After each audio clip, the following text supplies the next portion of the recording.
Bawaslu selama ini tidak berfungsi secara penuh. Setiap kali orang bicara tentang kecurangan, biasanya yang dibicarakan adalah segera temukan bukti, segera laporkan ke Bawaslu. Saudara, jangan lupa, Bawaslu itu dirancang sebagai lembaga proaktif.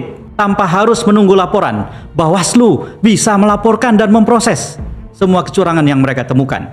Jaringan kerja mereka, SDM mereka besar, dan mereka didanai oleh negara. Kita tidak memerlukan Bawaslu yang cengeng, yang tidak aktif, yang menunggu laporan. Semua ini harus kita kerjakan secara paralel bersamaan, saudara-saudara.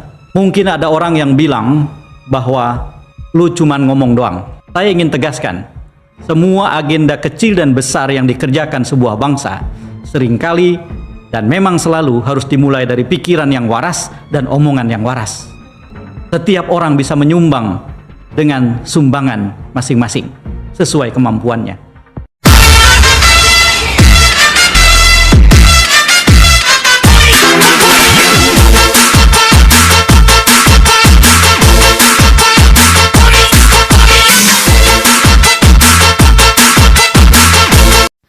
Assalamualaikum warahmatullahi wabarakatuh. Om Swastiastu, nama budaya, salam kebajikan, salam rahayu, selamat datang, selamat berjumpa lagi bersama Gus AA dalam channel Tanda Tanya Politik, semakin gila semakin asik.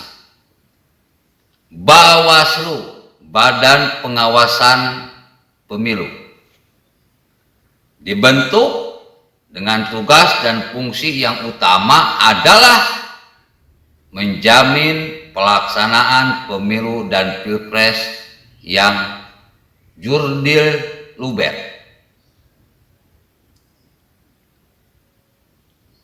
Dengan dibentuknya Bawaslu ini diharapkan Bawaslu bisa mengontrol, bisa mengawasi, bisa mengantisipasi,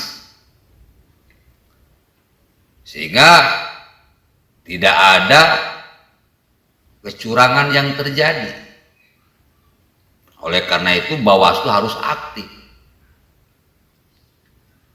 Kalau Bawaslunya tidak aktif, cuma nunggu laporan, berarti dipastikan pemilu dan pilpres itu tidak akan luber jurdil, tetapi akan menghasilkan sebuah pemilu dan pilpres yang paling jorok, seperti tahun 2024 ini. Bawaslunya tidak proaktif, tidak reaktif, malah pasif, nunggu laporan. Lah gimana ini bro? Di setting harus aktif malah tidak aktif. Di setting harus reaktif malah non aktif, nunggu laporan. Lah lu digaji gede sama negara buat apa kalau cuma nunggu laporan?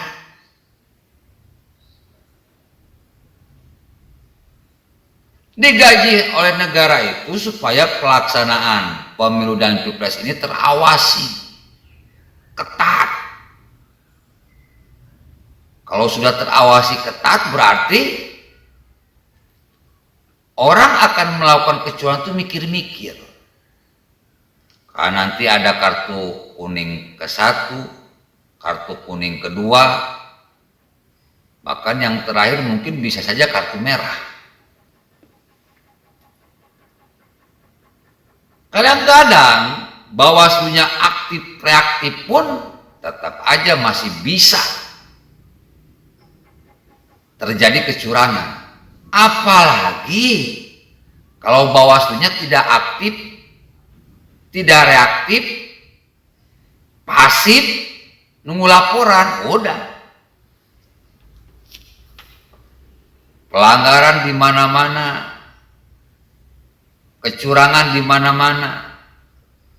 Bahkan 2024 ini kecurangan sudah TSM, terstruktur, sistemik, dan masif. Coba bayangkan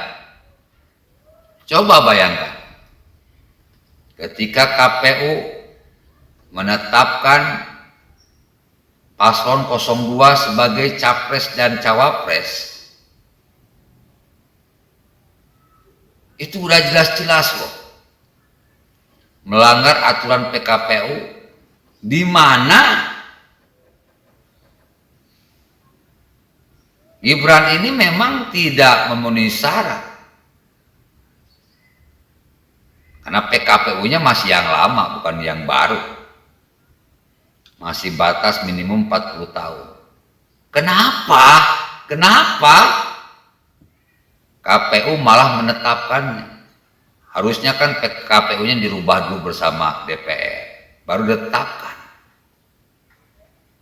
Tapi karena mungkin sudah ada kong kali kong antara KPU dan istana agar meloloskan Prabowo Gibran, pada akhirnya PKPU dilanggar.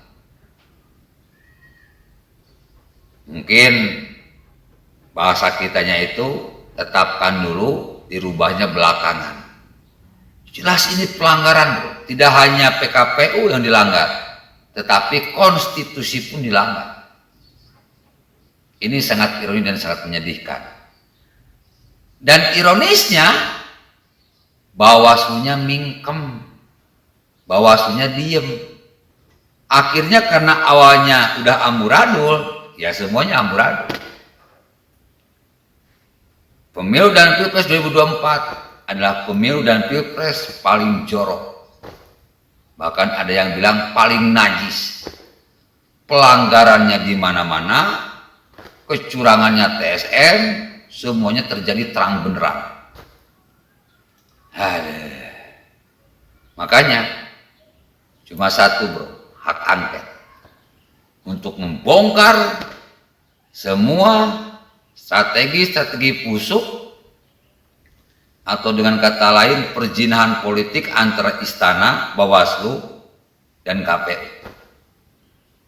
Rakyat harus mendukung penuh karena ini berkaitan dengan masa depan Indonesia, berkaitan dengan masa depan demokrasi, berkaitan dengan masa depan pemilu yang akan datang.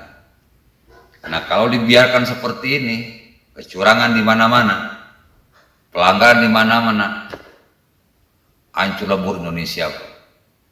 Mungkin benar kata Prabowo, 2030 Indonesia bubar. Assalamualaikum warahmatullahi wabarakatuh.